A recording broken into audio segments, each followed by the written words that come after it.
Hi all, welcome back to IGNOU MBA. Today we're going to discuss the term and examination paper for MMPC-011 of December 2022, that is social processes and behavioral issues. In the previous video we have seen the term and examination of June 2022 of the same paper, right? So let's discuss the questions one by one. So here's the first one. Explain which social processes act as foundations of human behavior in organizations. Also briefly discuss how individuals who work in the organization operate at different levels of society, that is from micro to macro. So this question comes from our unit 1, concept of organizational behavior. In this unit we can see the social processes that are sources of human behavior and the different process levels from micro to macro. I think you have seen the video for June 2022. In that video we have explained the social processes that act as a foundation of human behavior. Yes, so the social processes, they include contact, adjustment and accommodation, conflict, competition and other factors. Okay, then comes the cooperation, assimilation, acculturation. All these things stands for, like, cooperation means we know people they have to cooperate with each other, right, in an organization to achieve the firm's goals or objectives, right? Similarly, through assimilation, in this process individuals adopt the cultural norms and practices. Okay, then comes the acculturation. It refers to the interaction and blending of different cultures. We have seen that people from different cultures, they come together, right? So these members or this group, they have to adapt the diverse cultures. Okay, so that all leads to a socialization. Okay, so it's a lifelong process through which individuals acquire cultural knowledge, values and behavior. Okay, so understanding these social processes, it's a key importance so that human behavior can foster in positive organizational culture. Okay, so now let's see the 9 levels between the micro and the macro level that represent different aspects of human interaction and organizational dynamics. So the first level is the person or existential process. In this level, the individual identifies his own values, his beliefs and personal existence in an organization. So this process involves self-awareness and understanding one's own identity and process. The next level is interpersonal level. The next level, yes, in the first level we were saying within ourselves, right? In the second level, individuals engage in interaction with the others, okay, others in the organization. So it involves understanding and connecting with the emotions and experiences of the fellow individuals. Okay, then comes the coping process. In this process, the individual play various roles within an organization. So they need to cope up with each other to, resolve the challenges or to cope their responsibilities and expectation that are associated with their roles. Then comes the building process. In this process, different groups, the members of an organization, they form different groups, okay, and then they collaborate for achieving the organizational goals. Okay, so then the next process is the intergroup process. In this process, the different groups that were created before, they all comes together. Okay, so in this intergroup process, it focuses on how different groups within an organization, they collaborate, they share the resources and how they work towards for achieving the organizational objectives. Okay, and then comes the growth process. At the organization level, the emphasis is on growth development. Okay, so development of a company's expansion and all those things comes under growth process. Okay, then comes the influence process. In this process, the organizations, they interact with their external environment. Okay, so it is influenced, we know organizations are influenced by a number of factors outside its boundaries. Okay, so they have, yes, a community or a social responsibility towards the community, right? So the next level is the community process. In this process, organization, they understand they have some social responsibility towards the communities it serves. Then comes the final level, the macro level, is the society. Okay, so at this level, organizations operate within the broader societal context. Okay, so in summary, we can say individuals in an organization, they navigate through these 9 kinds of levels, from their personal existential processes to the societal macro level, right? So these interactions and the dynamics at each level, these contribute to the overall functioning and impact of the organization within the broader societal framework. Okay, so let's see the second question. What do you understand by the term behavior? Also explain or describe models to understand human behavior and their limitations. Give examples. In Unit 4, Personality, Values and Attitudes, we can find the topic Models to Understand Human Behavior. Okay, so human behavior can be understood by various forms. Okay, we know what is behavior, right? What is a behavior? It is a response or responses that is observed directly or indirectly. We often use the word behavior in our day-to-day life, right? Like we don't like his behavior, like how he behaves with others, right? So we know what is the meaning of behavior here. So behavior is a result of interaction between individual characteristics and the characteristics of the environment in which the behavior occurs. Okay, so human behavior is unpredictable. We cannot predict like how we will behave in the next hour. It depends on our situations and many other factors. Okay, so now some of these characteristics are present from our birth, while some other characteristics of our behavior they develop over time. Okay, so these can be inherited and it can be learned characteristics. Okay, so let's see the models to understand human behavior and the limitations. Okay, so in the olden days, the classical approaches, they assumed that people were naturally very lazy and self-serving. Okay, so they felt like a need of strict control and surveillance. Okay, so economic rewards and supervision were considered very essential in the ancient times. But in contrast, systems and contingency theorists like Likert, McGregor and Bennis, they felt individuals as adaptable and that behaviors can be learned. Okay, so they embraced a positive view, like employees, they can strive personal and social well-being. So they thought jobs were viewed as chances for creativity and personal fulfillment, challenging the concept of continual control. So the first model about human behavior is psychoanalytical model. In this model, the mind, it says that the mind has three parts: the ID, ego and superego. Okay, for example, like if you want a piece of chocolate cake, here what is your want or what is your desire? It's a piece of chocolate cake, right? But you know it's not healthy. That is superego. Okay, and then you decide to have a small piece. So the final stage is ego. It's like compromising your ID, your desire. Okay, so that is a psychoanalytic model.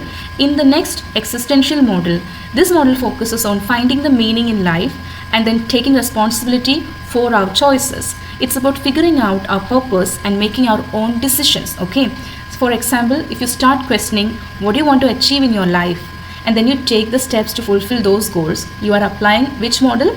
The existential model. Okay, then comes the behavioristic model. In this model, it looks at the observable behaviors, like how they are influenced by things around us, like rewards and punishments. For example, if you get a reward for doing your homework, then you are more likely to keep doing it because you associate it with something positive, because you have got some kind of appreciation or reward, right? So this is a behavioristic model. Okay, then comes the cognitive model. This model explores how our thoughts and beliefs affect our behavior. Okay, so it's about understanding how our mind processes information and influences what we do. Okay, for example, like if you worry a lot about your exam or the tomorrow you are going to face an exam and you really worry, like will it be very hard or tough, will I be able to write those answers and all, so you feel anxious. Okay, so these thoughts can affect your behavior.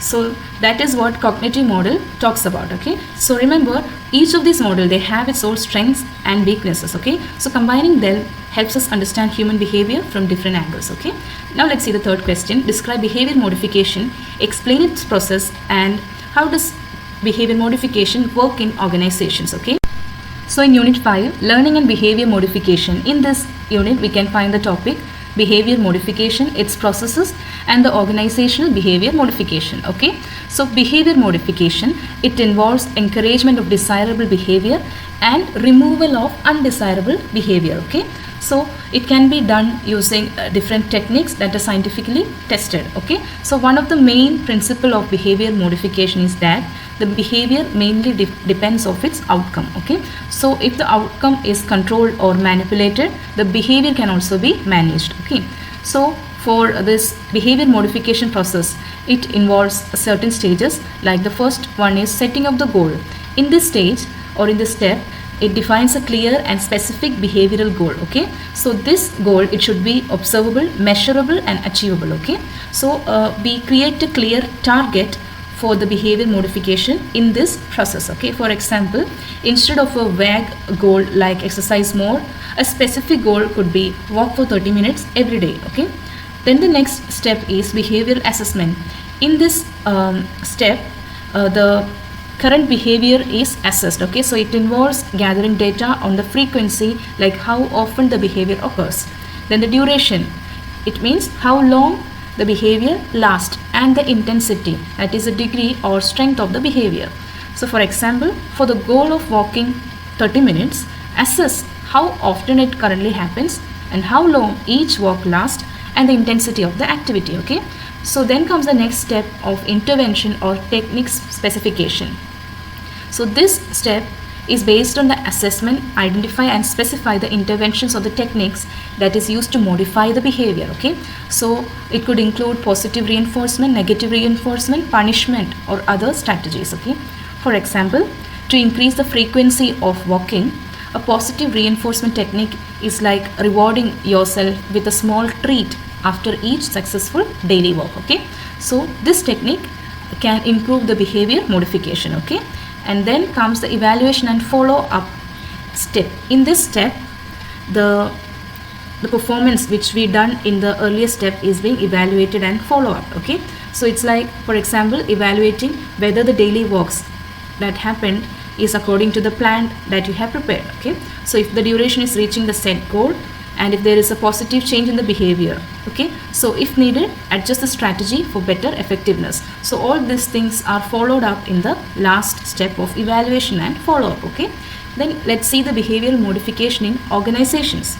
In organizations too, behavior modification often applied to improve employee performance, to enhance the workplace culture, and to achieve the organizational goals. Okay, so behavior modification in organization, it helps to improve the performance of its employees by setting clear performance goals, then providing them the feedback, and then implementing reinforcement strategies. Okay, like training and development also helps in behavior modification. Okay, so training programs, we can say it is an integral part of behavior modification, because it is at this process employees learn new skills, and so that they can improve existing ones through systematic reinforcement and feedback. Okay, then comes the employee motivation.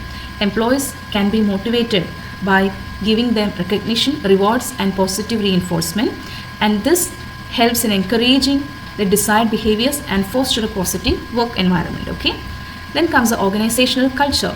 Behavior modification also contribute to shaping and reinforcing desired organizational culture. Okay, so positive behavior, when it aligns with the company's value, what happens? It fosters a positive work environment. Okay, similarly, team dynamics, encouraging teamwork, collaboration, and effective communication are all involved in behavior modification, and this cooperation, it can enhance the interpersonal skills and the team cooperation or cohesion. Okay, then comes the leadership development.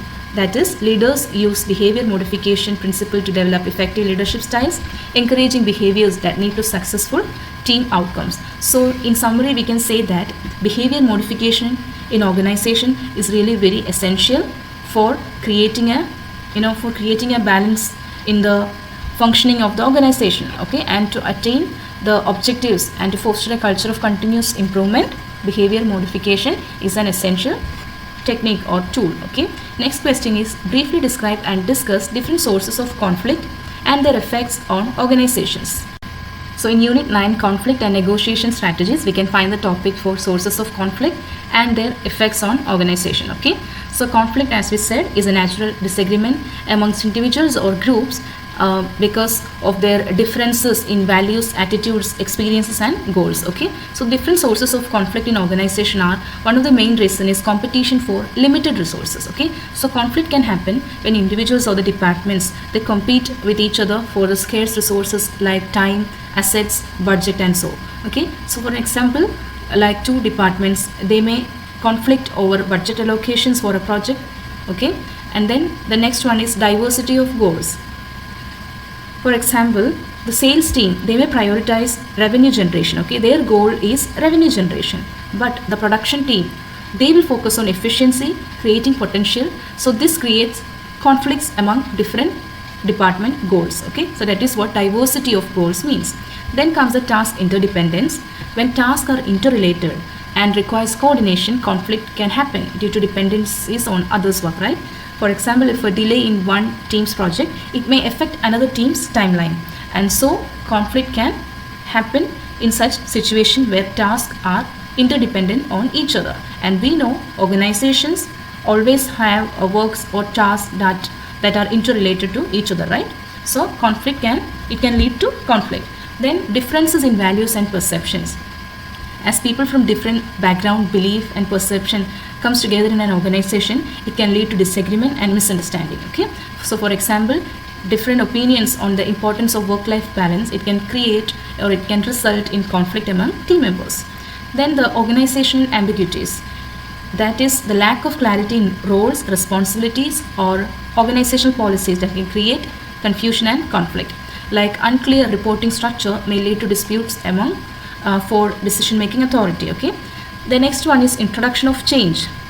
It's like if an employee, most of the employees, they don't like change in their work, so they may resist a new technology implementation, and that can create tensions in the workplace. Okay, the next one, nature of communication. Poor or improper communication can result in conflict. Okay, so misinterpreted emails or vague instructions, they can lead to misunderstandings and disputes. The last one is aggressive nature of people.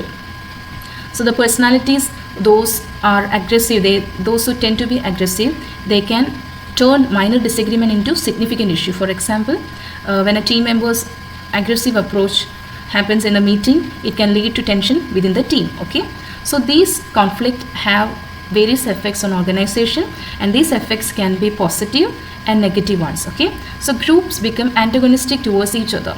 So each group sees the other as an enemy who interferes with its goal-oriented behavior. Okay, so that is one result of conflict. Okay, then perceptions are distorted.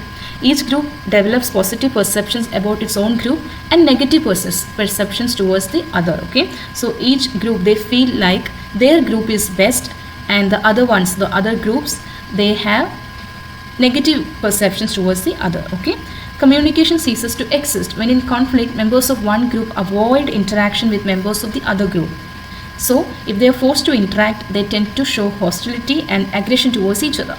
Groups apply a double standard.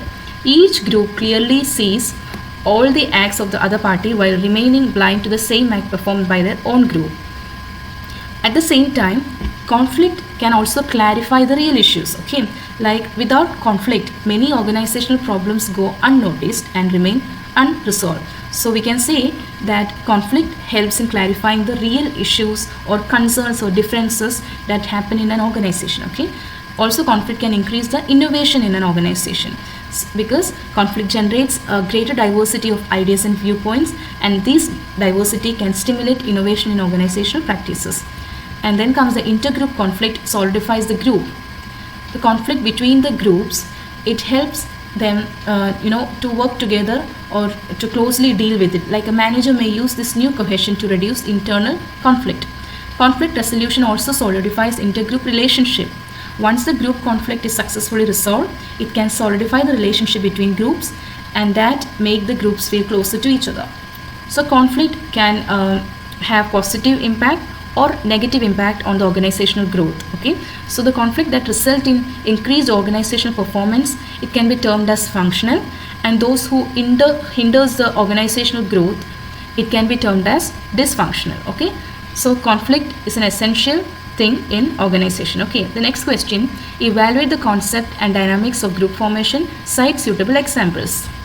So in unit 8, group dynamics and team building, we can find the topic for the concept and the different dynamics of group formation. Okay, so let's see.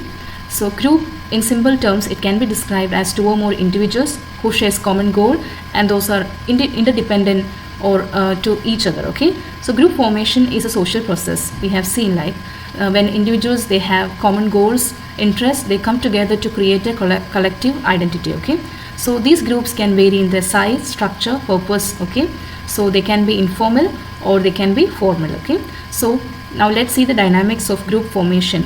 in the group formation, the first stage is forming. In this initial stage, individuals come together and group is formed. Okay, so at this stage, the members, they will be polite, reserved, and trying to understand their roles and expectation. For example, when a new project team is assembled, the team members, they are introduced to each other. Okay, so there they are excited about their roles and responsibilities that are not yet clear. In the next stage is storming. Here the conflict arises as members start expressing their opinions and their ideas. Okay, so for example, in the project team, differences in work styles and approaches become evident. Okay, so some members, they may resist certain ideas or question the leadership. Okay, then the next stage is norming. In this stage, the members begin to reconcile the differences, and then a sense of cooperation develops. Okay, so for example, the project team members, they start to understand each other's strengths and weakness, and then they establish communications norms and agree on common goals. Then comes the performing stage. In this stage, there is higher level of productivity. Okay, because the members work together, leveraging each other's strengths and focusing on the organizational goals. Okay, for example, the project team is now efficiently working on tasks, utilizing individual skills effectively and meeting project milestones. The last stage is adjourning. So this is the end of that group. Okay, so for example, after successfully completing the project, what happens? The team members, they disperse to their respective roles or project. So that comes the end of the group. Okay, so in conclusions, these stages, they are called as the Tuckman stages of group development. So it highlights the natural progression of groups. Okay, so successful group dynamics, it involves effective communication, conflict resolution, and leadership to navigate through these stages and achieve high performance. Okay, the next question, discuss the salient features of employee empowerment. Cite the process of measuring empowerment. So in unit 11, we can find the topic for employee empowerment and like how to measure the empowerment. Okay, so let's see. According to Richard Kath Nelson, he says that empowerment is a process coming to feel and behave as if one is in power and to feel as if they own the firm. Okay, so empowerment is a process of enabling or authorizing an individual to think, behave, act and control work and decision making in autonomous ways. Okay, so the salient features of employee empowerment are decision making authority. It gives the power of decision making. Okay, so the empowered employees, they get the authority to make decisions related to their works and that contribute to the decision making process. For example, team members are given the autonomy to decide on project strategies. Okay, then comes the access to information. Empowered employees, they get the access to relevant information about the organization, its objectives and the impact of their work. Okay, for example, regular communication channels are established to keep employees informed about company updates and subjects. Skill development. Organization invests in training and development, and that enhances employees' skills, enabling them to take on more responsibilities. Okay, so training programs can be conducted to improve employees' technical and soft skills. Autonomy and independence, that is, flexible work arrangements such as remote work option, demonstrate trust in employees' ability to manage their time effectively. Okay, then comes recognition and awards. By giving recognition and awards, the individuals they get motivated to excel in their work. Okay, so employee recognition programs, they acknowledge outstanding contributions and achievements. The next one is open communication. Open communication, it encourages employees to express their ideas and concern. Okay, then comes shared vision and goals. So in this, the employees understand and aligns the organizational goals and then create a sense of purpose. Okay, so the next one is accountability.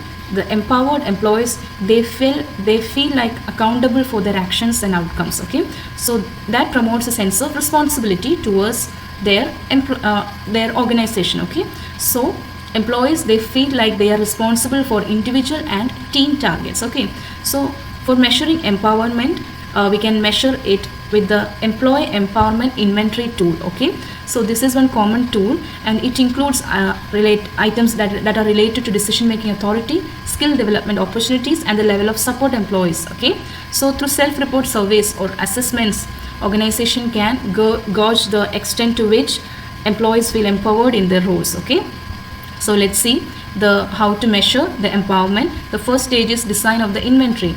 In EEI, it develops a questionnaire or a survey that includes items for assessing various dimensions of empowerment. Okay. The next one is distribution and data collection. Here the employees they collect the data on their perceptions of empowerment within the organization. Then comes the analysis of responses. They analyze the responses to identify the patterns and trends that are related to employee empowerment. And then feedback and action planning. In this step, they share the results, the feedback with the employees and management, and by providing the insights of their strengths and improvement. Okay. Then comes the periodic assessments. Here they conduct regular assessments using this EEI to track the changes in empowerment levels. Okay. So the EEI process, it helps organization to identify the areas for continuous improvement. Okay. Now let's see the short notes one by one. The first one is dimensions of OCB. Okay. The dimensions of OCB means organization, citizenship, behavior. Okay. So what is it? It is like an employee when he extends a helping hand to a newcomer or giving training to a fresher in an organization other than his own task. That is an example of OCB. Okay. So initially, organization citizenship behavior was described as having two dimensions. That was altruism and generalized compliance. Okay. So altruism is defined as a helping behavior that directs towards individual. For example, when co-workers they need some assistance in completing a task, they go beyond their job description to assist them. Okay. So some of these are conscientiousness, sportsmanship, courtesy, civic virtue. So all these points I have taken from our text itself for dimensions of OCB. Okay, so you can go through these points. Then comes attribution. Attribution refers to the tendency one develops to explain the way in which a person judges another person's behavior. Okay, so attribution is a crucial component of intrapersonal processes, and it refers to the process of explaining the causes of events or behaviors. Okay. For example, where a colleague receives praise for completing a project successfully, if someone attributes the success to the colleague's exceptional skills and dedication, it means it is internal attribution. Okay, that is the colleague, they are viewing it as positively. But when the attribution is towards luck or an easy task, the perception might be less favorable. So understanding the role of attribution in intrapersonal processes, it is really essential for recognizing how individuals interpret and explain behavior, influencing their attitudes, judgment, and interactions. Okay. Then comes the stages of group development. We have already discussed the different stages of group development, like forming, storming, norming, performing, and adjourning in the starting of this term and examination paper. So you can just read through this different stages of group development. Okay. The next one is negotiation. So we all know conflict is inevitable. Whether the organization is big or small, conflict always prevails, right? So there is always a need for negotiation. So what is negotiation? It is a process of reaching at a mutual agreement by the two or more parties. Okay. So negotiation, it is a structured process with different phases. The first phase is investigation and preparation. In this, the parties they thoroughly prepare and understand the issues. In the second phase of presentation phase, it involves clear communication of their interest and goals.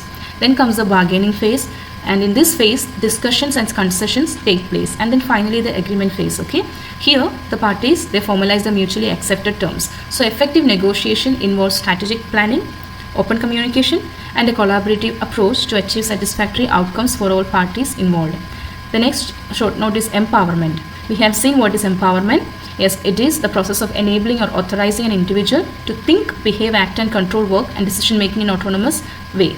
Okay, so organization now gives importance to employee empowerment, right? And that helps in quality production and services. Okay, when an employee feels empowered, yes, his output or the productivity increases, right? So there is also a need to measure this empowerment. So the tool that commonly used is employee empowerment inventory tool, and we have discussed about this tool in the earlier question, right? So here comes the end of our term and examination paper for MMPC-011 of December 2022. So hope you find it helpful. So please do subscribe IGNOU MBA for more videos and share with your friends too.